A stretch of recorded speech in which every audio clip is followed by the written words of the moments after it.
ये पहले देख लीजिए, ये अपनी किताब शाहीन है, उसका इजरा हुआ था। इसमें जो है वो ये सारे प्रोफेसर हैं, और ये हमारे वहाँ जो है अशफाकुल्ला खान के पोते हैं। इतने बड़े बड़े लोगों ने अपनी किताब शाहीन का इजरा किया है। और इस शाहीन को आपको मालूम है कि इसमें 20 जो है वो 2000 से ज़्यादा MCQ शामिल किए गए हैं। ये किताब सिर्फ TGT, PGT, GIC या जो MCQ बेस्ड एग्ज़ाम होते हैं उसी के लिए अपनी किताब शाहीन है, और इन लोगों ने इसका इजरा किया है। और इसको चाहो तो आप मंगा सकते हो, और ये जो नंबर आपको स्क्रीन पर दिखता है इस पर कांटेक्ट करेंगे तो ये आपके घर किताब पहुंच जाएगी। 350 रुपये में ये आपके घर किताब पहुंच जाएगी, और इसमें 27 पेज में नोट्स दिए गए हैं। इसको रट डालिए। जब तक, मैं पहले ही कहता हूं कि मैं कोई पेड कोर्स नहीं बेचता, इस किताब को आप अपनी ले सकते हैं। बाकी जो फ्री सारी क्लासें आती हैं यूट्यूब पर वो करते रहिए, आपका सही से एग्जाम क्लियर होगा, इसकी हम गारंटी लेते हैं। आपका अच्छे से एग्जाम क्लियर होगा, बस आपको किताब। आज का पहला सवाल है, एहतशाम हुसैन का ताल्लुक़ किस दबिस्ताने तनकीद से है? बहुत इम्पोर्टेंट सवाल है, थोड़ा सा मैं चर्चा करता हुआ चलूँगा। देखिए, आप सभी को मालूम होना चाहिए कि इनका जो ताल्लुक़ है वो किससे था? समाज से था। तो समाजियाती आदमी हैं ये, इसी को माशरती भी कह सकते हैं, उर्दू में माशरा कहते हैं समाज को। इसी को दूसरी ज़बान में जो समाज के उत्थान की बात, समाज को डेवलप करने की बात किस तहरीक ने की है? तो तरक्की पसंद तहरीक ने की है। कभी कभी इनका ताल्लुक़ आपको तरक्की पसंद तहरीक से भी जोड़ के दिया जा सकता है। तरक्की पसंद तहरीक किससे मुतासिर है? तो मार्क्सिज़म से मुतासिर है, कार्ल मार्क्स से मुतासिर है। तो इसलिए मार्क्स जो है मार्क्सी तनकीद से भी इनका ताल्लुक़ है। तो कहने का मतलब ये है, समाजी लफ्ज़ आ जाए या फिर माशरती आ जाए या तरक्की पसंद आ जाए या फिर मार्क्सी आ जाए, सभी ये लफ्ज़ एक ही चीज़ से जुड़े हुए हैं और एक ही मीनिंग के डबल जो है इनके पहलू हैं। तो एहतशाम का ताल्लुक़ इसी तनकीद से है। उम्मीद करता हूँ सभी का आंसर सही हुआ होगा। आपको नोट करना चाहिए कितने क्वेश्चन गलत होते हैं, कितने सही होते हैं। अगला सवाल है, सवाल देखिए, ब्रज भाषा, ये सवाल जो है वो प्रैक्टिस के तौर पर आपको मेरी बुक में मिलने वाले हैं।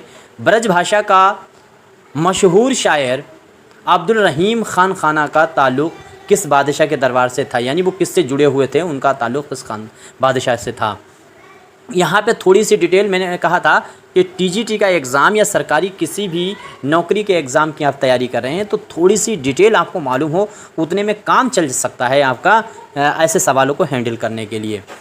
अकबर जो था, अकबर का सेनापति था बैरम खान, और बैरम खान की हत्या करा दी थी हज को जाते हुए सफ़र में अकबर ने, और उसकी बीवी से शादी कर ली थी अकबर ने, और उसी का लड़का ये जो है वो रहीम खान खाना था। इस तरह से रहीम खान खाना अकबर का सौतेला लड़का भी है, और अकबर के जो 9 रतन थे उनमें भी रहीम खान खाना को शामिल किया गया है। जैसे राजा टोडरमल हैं, बीरबल हैं, उसी में रहीम खान खाना को भी शामिल किया गया। अकबर का जब अपना लड़का सलीम पैदा हुआ, जो आगे चल कर के बादशाह के लिए जहांगीर कहलाया, तो उसका उस्ताद भी जो है वो रहीम खान खाना था। इतनी चीज़ें आपको एक बार में मालूम होनी चाहिए। अगला सवाल है, किसी मज़मून का ख़ुलासा लिखना क्या कहलाता है? यानी किसी मज़मून का जो ख़ुलासा है उसे लिखना क्या कहलाता है? तो उम्मीद करता हूँ सभी का आंसर सही होना चाहिए। फटाफट जवाब देने की कोशिश करनी चाहिए। तो तलखीस लिखना, आप में से जिस बच्चे ने दिया होगा पहला आंसर उसका सही है। याद रखना है, तलखीस लफ्ज़ आपको याद रखना है। किसी भी मज़मून का ख़ुलासा जो है, तशरीह जो होता है वो किसी शेर की हम जब एक्सप्लेन करते हैं तो वो तशरीह हो जाता है। इस्लाह वगैरह तो आपको मालूम है। वजाहत करना मतलब जो लफ्ज़ थोड़े हैं उनको ढेर लफ्ज़ों में लिख देना, उसको वजाहत कहते हैं। तो ये चारों मीनिंग जो हैं वो निकाल करके भी इस तरीके के सवाल हैंडल कर सकते थे। अगला सवाल है, फ़राख गोरखपुरी ने ज़िंदगी का ज़्यादातर हिस्सा किस शहर में गुजारा था? बहुत इम्पोर्टेंट सवाल है। इस तरह के सवाल आपसे पूछे जाते रहते हैं, तो फटाफट जवाब देने की कोशिश कीजिए। दिल्ली है या फिर गोरखपुर है या फिर इलाहाबाद है और या फिर बनारस है। आपको याद रखना चाहिए कि इलाहाबाद यूनिवर्सिटी में ये प्रोफेसर रहे, और इस तरह से इलाहाबाद यूनिवर्सिटी में जो प्रोफेसर थे तो इलाहाबाद में ही इन्होंने अपने ज़िंदगी का ज़्यादातर हिस्सा गुजारा है। और साथ ही साथ में फ़राख गोरखपुरी जो हैं, इन्होंने अपनी शायरी में हिंदुस्तानी देवमालाई अनासर का इस्तेमाल किया है। ये चीज़ याद रखने की आपको बात है। लेकिन दक्कन में भी अगर आपसे पूछा जाता है कि शायरी में देवमालाई अनासर का इस्तेमाल या टेक्निक का इस्तेमाल अपनी शायरी में किसने किया, तो वो आप नाम बताएंगे कुली कुतुब शाह का। याद रखना चाहिए आपको उसका भी नाम। आगे देखिए, ख़त के ज़मन में मकतूब आलिया किसको कहते हैं?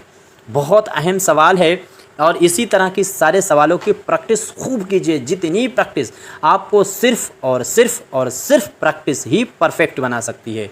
बाकी आप मतन कितना भी पढ़ लीजिए वो आपको मिस्टेक करा देगा। देखिए, आपने कई बार ऐसा देखा होगा, अपने साथ भी आपके साथ ऐसा हुआ होगा कि आप जब सवाल, आपसे डायरेक्टली कोई सवाल पूछा जाए तो आप उसका जवाब नहीं दे सकते, लेकिन 4 ऑप्शन जब दिए जाते हैं तो आप सवाल का आंसर बता देते हैं। लेकिन बहुत बार ऐसा भी होता है कि आपको सवाल आ रहा होता है क्लियर, लेकिन 4 ऑप्शन देने के बाद आप कंफ्यूज होते हैं। तो दोनों चीज़ों को, यानी जो सवाल आते हैं उनको कन्फ्यूज़न आंसर देख करके ना हो, इसके लिए प्रैक्टिस करना चाहिए।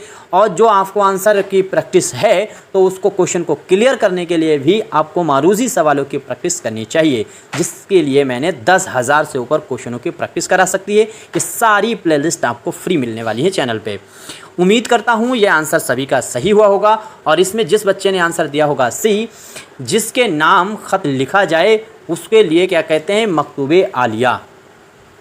तो आपके दिमाग में सवाल जो लिखेगा उसको क्या कहा जाएगा, तो ये भी चीज़ आपको मालूम होना चाहिए। आगे देखिए, तनकीदो तजर्बा, ये बहुत इंपॉर्टेंट तनकीद की किताब है। उम्मीद करता हूँ सभी का आंसर ये सही होना चाहिए। तनकीदो तजर्बा जो है वो किसकी लिखी हुई तनकीदी किताब है? किसकी तनकीद? शमसुल रहमान फ़ारूक़ी हैं, जमील जालवी हैं, ज्ञान चंद्र जैन हैं, रशीद हसन ख़ान हैं।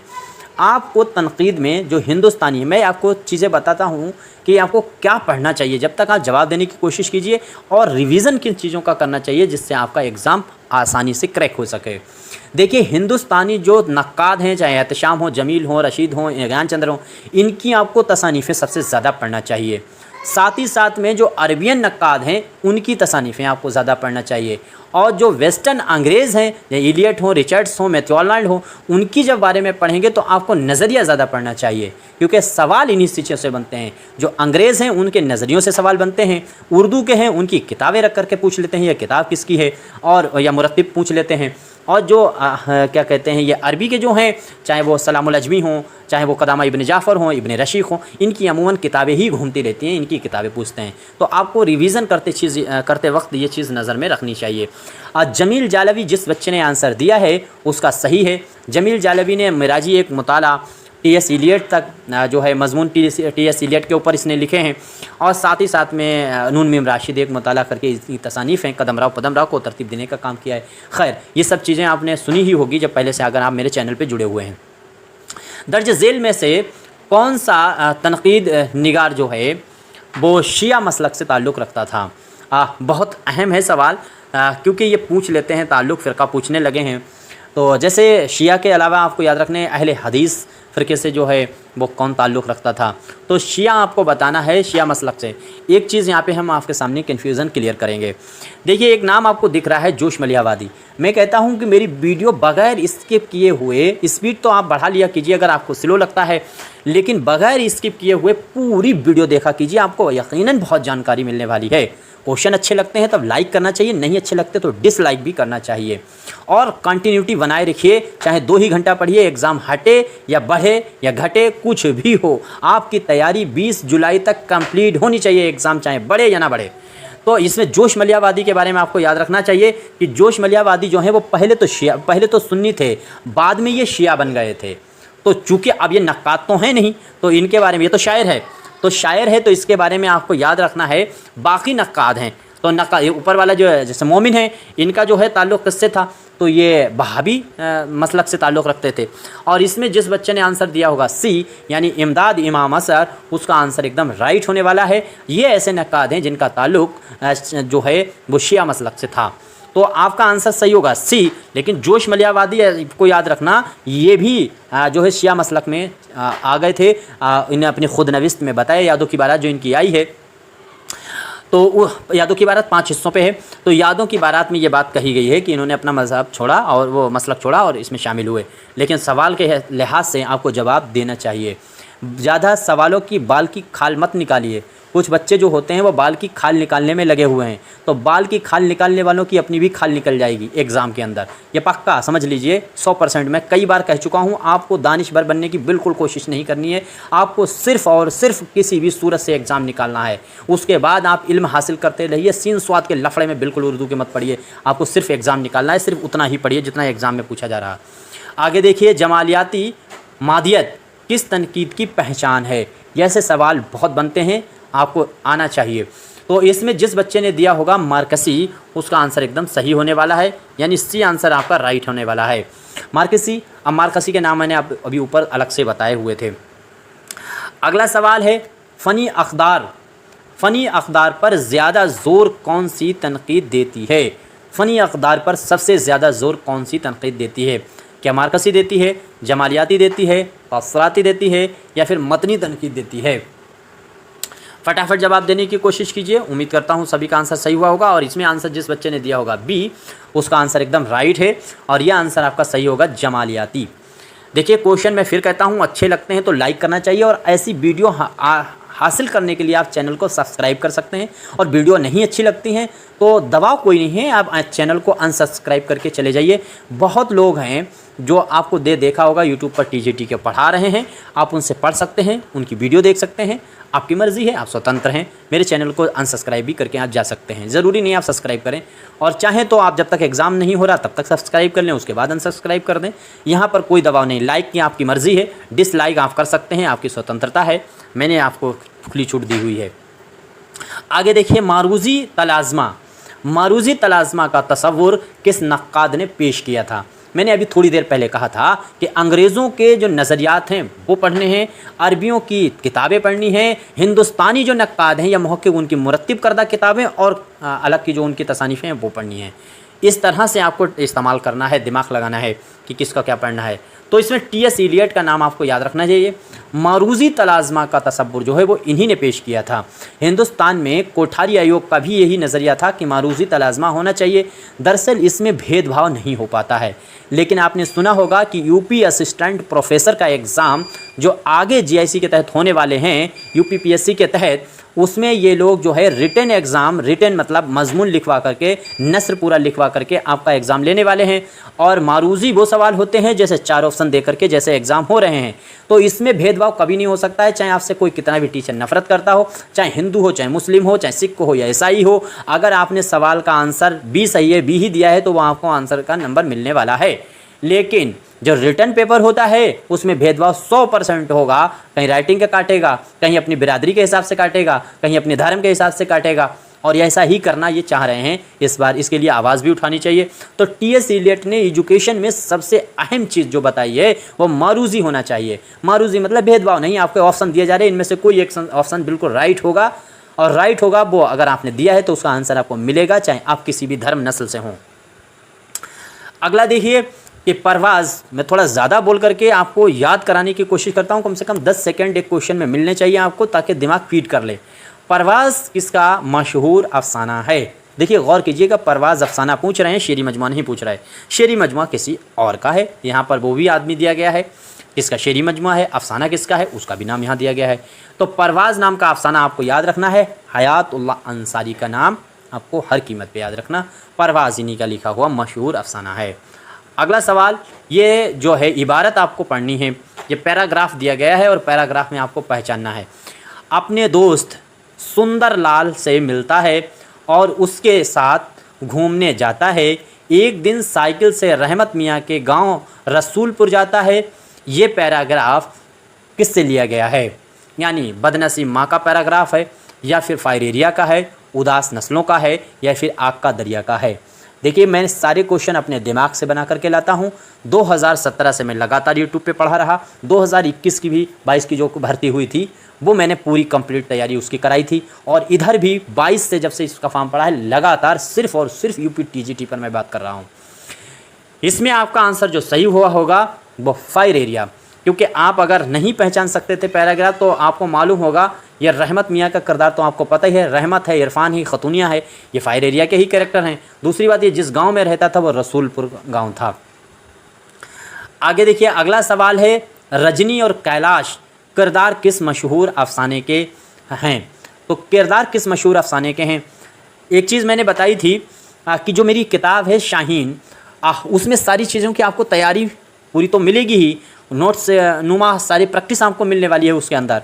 दूसरी चीज़, औरों की किताबों के मुकाबले में इतनी अच्छी बताने की कोशिश नहीं कर रहा, लेकिन एक फ़ायदा उसमें जो दूसरी की किताबों से नहीं मिलने वाला है वो ये है कि अगर उसमें कोई कन्फ्यूज़न है तो उसको क्लियर करने के लिए मेरा यूट्यूब चैनल भी है, तो हम आराम से उसको एक्सप्लेन करते हैं अगर कोई गड़बड़ी हुई है तो। लेकिन बाकी आप जैसे दूसरी किताबों के हम नाम नहीं लेंगे, चाहे वो जितनी मार्केट में चल रही गाइड के तौर पे, उनसे आप सवाल नहीं पूछ पाएंगे। मैंने ग्रुप भी व्हाट्सएप को अपना बना रखा है, वहाँ पर भी आप क्लियर कर सकते हैं। प्लस यूट्यूब पर तो हम लगातार पढ़ा ही रहे हैं फ्री, तो ऐसा कोई यूट्यूबर आपको नहीं मिलेगा जिसकी अपनी किताब हो जो क्लियर भी कर दे कि हाँ ये गड़बड़ है, यहाँ पर से ये ऐसा नहीं, ऐसा होना चाहिए। लेकिन बाकी जिन्होंने किताबें हैं उनका चैनल नहीं है, जिनका चैनल है उनकी किताब नहीं है। ये अल्लाह का शुक्र है कि अपने दोनों चीज़ें हैं। तो रजनी नाम का किरदार और कैलाश नाम का, एक चीज़ याद रखिए, कैलाश नाम का किरदार जो है वो फायर एरिया में भी है, ऊपर अभी पढ़ चुके हैं फायर एरिया, लेकिन रजनी और कैलाश ये किरदार आपको याद रखना ये भीख के हैं। भीख अफसाना है। मेरी आपसे इल्तजा है कि कुछ अफसानों के नाम हम जो बताते हैं उनको आपको पढ़ लेना चाहिए। ये भीख अफसाना आपको हर कीमत पे पढ़ लेना चाहिए, ये कफन की तरह बहुत ही मशहूर अफसाना है। आगे देखिए, अमर बेल, इस्मत चुगताई की लिखी हुई तसनीफ़ की सिनफ़ी हैसियत क्या है? यानी अमर बेल जो है उसकी सिनफ़ी हैसियत आपको बतानी है। आई थिंक सभी का आंसर सही होना चाहिए। तो अफसाना है, नावल है, ड्रामा है, अफसानवी मजमुआ है। तो याद रखिएगा ये है अफसानवी मजमुआ, इस्मत चुगताई का लिखा हुआ ये अफसानवी मजमुआ है। आगे देखिए, अगला सवाल है, नावल है गौदान। गौदान का किरदार है मिस्टर मेहता। मिस्टर मेहता जो हैं मिस्टर मेहता का पेशा क्या है, यानी वो काम क्या करते हैं? या बैंक मैनेजर हैं, वकील हैं, फ़लसफ़ा का प्रोफेसर है, या फिर बिजली अखबार का एडिटर है। यही चार आपको कैरेक्टर, ख़ास तौर से ये जो चार कैरेक्टर आपको दिख रहे हैं, ये ख़ास तौर से चार कैरेक्टर आपको पढ़ने चाहिए। इनके पेशे जो हैं वो चारों की याद होने चाहिए। इसमें जो आंसर आपका सही होगा वो जिसने भी दिया है फ़लसफ़ा का प्रोफेसर, तो एकदम ये राइट आंसर है। जो मिस्टर खन्ना हैं वो प्रोफेसर हैं फ़लसफ़ा के। आगे देखिए, प्रेमचंद का नावल गोदान लिखने के ज़माने में किस शहर में मुकीम थे? प्रेमचंद जो हैं उन्होंने जो गोदान नावल लिखा तो वो नावल लिखते समय ये किस जगह पर मुकीम थे? इस तरह के सवाल बनते हैं। जैसे रजब अली बेग ने फसाना अजाइब लिखी है तो वो किस शहर में लिखी है या वो कहाँ मुकीम थे? तो इसी तरह का ये भी सवाल है। आपका आंसर सही होगा मुंबई। मजदूर मिल के नाम से इन्होंने मूवी लिखी थी और उसमें इन्होंने काम दिया। मैंने देखी है वो मूवी, गोदान भी इनकी मूवी 4-5 बार मैंने देखी है और सभी को देखना चाहिए। राजकुमार ने उसमें काम किया है। और मैं ये कहता हूँ, देखिए सभी आपके तरफ से मेरे टीचर भी कहते हैं सवाल, देखिए आज का इस बार जो एग्ज़ाम TGT उसका UGC नेट का एग्ज़ाम हो रहा है, तो जिस दिन उर्दू का एग्ज़ाम था तो जिसने दिया होगा, फर्स्ट पेपर देखा होगा, तो उसमें शोले मूवी, मुग़ल आज़म मूवी, मैंने प्यार क्यों किया, और साथ ही साथ में उन्होंने एक दूसरी मूवी जो बॉबी थी ऋषि कपूर की, चारों मूवियाँ देकर के ये पूछ लिया था ये क्रम से लगाइए किस सन में आई हैं। तो मूवियों को बहुत बुरा, किसी चीज़ को बुरा या भला मत समझिए, आपके काम में आ रही है तो बस ये काफ़ी है। बाद में ये चार अगर जिसने बता भी दी होंगी उर्दू में, उर्दू वाले पेपर में ये पूछी गई चारों मूवी, बताने के बाद में फिर चार मूवियाँ आपसे और पूछी गई, जैसे बाहुबली पूछी गई, इसके बाद में जो है बाहुबली के बाद में दंगल पूछी गई। इनमें पैसा पैदा करने का क्रम पूछा गया कि किसने कितना पैसा पैदा किया है। दंगल 2 भी पूछी गई थी। तो ये सारी मूवियाँ जो हैं वो आपसे पूछी जा चुकी। 8 मूवी पूछी थी इस बार UGC नेट के एग्ज़ाम में। तो देखना चाहिए, बट मैं तो देखता हूँ, खूब देखता हूँ। अब इसमें देखिए सवाल, जब अमीरन को दिलावर खां उठा करके ले जाता है तो किसके घर में ठहराता है? अब ये देखिए, जो नावल है उमराव जान अदा, उसी से कैरेक्टर लिया गया है। तो आपका उम्मीद करता हूँ सभी का आंसर, दिलावर जो है ये अमीरन को उठा करके ले जाता है और 125 रुपये में बेचता है इसको। 125 रुपये में बेचता है तो किसके घर पे रखता है? तो ये करीम के घर पे रखता है। अच्छा, करीम कौन है? तो करीम जो है वो पीर बख्श का साला है। ये पीर बख्श 50 रुपये लेता है। 50 रुपये उसकी बिक्री में से, यानी जो है अमीरन बेची जाती है, जो उमराव जान बेची जाती है 125, उसमें से 50 रुपये की रिश्वत लेने का काम पीर बख्श करता है और इसका साला है जो है करीम बख्श। तो करीम बख्श के घर पे इसको, करीम जो होता है उसके घर पे इसको टिकाया जाता है, रखा जाता है रात में उमराव जान को। तो ये चीज़ याद रखनी है, आपस में इनका क्या रिलेशन है और किसके घर पे रखा जाता है और पैसा कौन लेता है। गोमती में रहता है ये। आगे देखिए, नावल है फरदोसे वरी। फरदोसे वरी का हीरो जो हुसैन है वो किस इलाके का रहने वाला है? आई थिंक सभी का आंसर क्लियर होना चाहिए। 9 बाब हैं इसमें। सबसे पहला परियों का गोल है, प्यारी ज़ुमरुद कहाँ गई, फिर मौला आला का सफ़र है, फिर दूसरे वनी है। इस तरीके से जो है इसके 9 के 9 आपको बाब याद होने चाहिए। खैर, इसमें आपका आंसर है शहर मलाल। वीडियो लंबी होती जा रही है, फटाफट जवाब देने की कोशिश कीजिए, फटाफट बात करते हैं। अगला सवाल देखिए डिप्टी नज़ीर अहमद का नावल डिप्टी नज़ीर अहमद का इंतकाल किस बीमारी की वजह से हुआ था? उम्मीद करता हूँ सभी का आंसर सही होना चाहिए। तो क्या हुआ था, इनका इंतकाल कैसे हुआ था? ब्लड कैंसर से हुआ था। देखिए, ब्लड कैंसर से याद रहे, खलीलुर रहमान आज़मी का ब्लड कैंसर से इंतकाल हुआ था, या हार्ट अटैक से हुआ था, फालिज की वजह से हुआ था, टीबी की वजह से हुआ था। तो आंसर जिस बच्चे ने दिया होगा फालिज, उसका सही है, यानी सी वाला आंसर सही होने वाला है। अगला देखिए, ये मशहूर नज़्म है और पूछी जा चुकी है, आपको भूलना नहीं है। हार्ट अटैक जो है वो किसकी लिखी हुई नज़्म है? हार्ट अटैक नज़्म किसकी है? फटाफट जवाब देने की कोशिश कीजिए। मैं एक बार फिर कहूँगा, क्वेश्चन अगर आपको अच्छे लगते हैं पूरी वीडियो देखने के बाद, आपका जो भी नज़रिया हो आप नीचे कमेंट कर सकते हैं। 63 86 492 279 पे कांटेक्ट करके बुक भी हासिल कर सकते हैं, अपना मशवरा भी दे सकते हैं और वीडियो को लाइक भी कर सकते हैं। अच्छी ना लगने पर डिसलाइक भी कर सकते हैं। चैनल से जुड़ने के लिए सब्सक्राइब कर सकते हैं और जुड़े हुए अगर पहले से हैं और अच्छा नहीं लगते हैं तो अनसब्सक्राइब कर सकते हैं, कोई बंधन आप पर नहीं है। आगे देखिए, इसमें सबसे जो सवाल है उसमें फैज़ अहमद फैज़ का नाम याद रखिए। हार्ट अटैक ये नज़्म जो है वो आपको याद रखना है, फैज़ अहमद फैज़ की लिखी हुई नज़्म है। अगला सवाल देखिए, सवाल है नॉबिल है फसाना आज़ाद। फसाना आज़ाद में दरअसल 6 किस्से हैं। तो फसाना आज़ाद 6 किस्सों पर हैं, 6 किस्से हैं और 4 जिल्दों में हैं ये। तो फसाना आज़ाद जो है उसमें अल्लाह रखी एक जो बाज़ारी औरत होती है, बाद में वो जो है नेक बन जाती है। तो कहानी का बयान जो है वो नावल के किस हिस्से में आया है, यानी अल्लाह रखी का किस्सा जो है वो किस कहानी जो है वो कौन से हिस्से में आती है? चौथे हिस्से में, छठे हिस्से में, तीसरे हिस्से में या 5वें हिस्से में? फटाफट जवाब देने की कोशिश कीजिए। तो 6 के 6 किस्से आपको याद होने चाहिए, इसलिए ये यहाँ पे सवाल पुटअप किया गया है। तो इसमें जिस बच्चे ने जवाब दिया होगा बी, यानी चौथे हिस्से में, तो उसका आंसर एकदम सही है। अगला सवाल है ख़त तकदीर किसका लिखा हुआ नॉवेल है? बाज़ लोग इसे उर्दू का पहला नॉवेल मानते हैं। सज्जाद ज़हीर हैं, सज्जाद हैदर इल्दरम हैं, करीमुद्दीन हैं। यहाँ पे करीमुद्दीन का आंसर आपका बिल्कुल सही होगा, नियाज़ फ़तेहपुरी का है, तो आपका आंसर सही होगा करीमुद्दीन। अगला सवाल है दास्तान बागो बहार में बादशाह आज़ाद वक्त के दरबार में कौन आता है? यानी बादशाह जो आज़ाद वक्त है उसके दरबार में हाजिर कौन होता है? यूसुफ सौदागर, सैयदी बहार, नौमान सिया या फिर बदख्शां का सौदागर?